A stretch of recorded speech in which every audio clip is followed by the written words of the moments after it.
Бұл сайыс физика және ғарыш арнасы ұйымдастырылып отыр.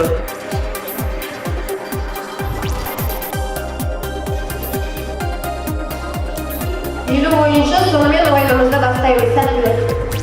Костюм миссиясы жобалана бастаған өткен 30 жылда Сатурн күнді қанша рет айналып шықты? Жауапқа оның астындағы геометриялық фигура сәйкес келеді. Сіздердің телефондарыңызда тек қана фигура ғана тұрады.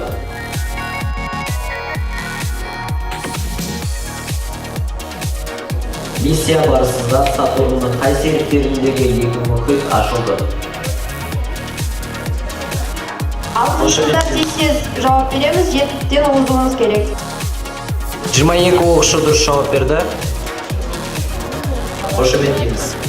Келесі сұрақ. Әзірге ешқандай өзгеріс жоқ. Бірінші орында Алижан Женча, екінші орында Алтайәлегі Арыстан. 23 балл сұраққа дұрыс жауап берді, жарайсыңдар. Соңғы сұрақ мұқият жауап береміз. Қазір бәрі белгілі болады. Бірінші орын Арыстан,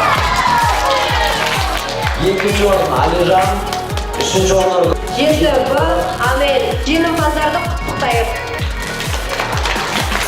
Құрметті 6-7 сынып оқушылары, бүгін сендерге көп рахмет айтамыз. Белсенділікпен қатыстыңдар. Рахмет Кассини атты интеллектуалды сайыста 3-ші орын иеленгені үшін Төкенова Анель марапатталады. Қошеметтеріңіз. 2-ші орын иеленгені үшін Ғали Алижан марапатталады. Рахмет Кассини атты интеллектуалды сайыста жеңіске жеткені үшін Бекболұлы Арыстан марапатталады.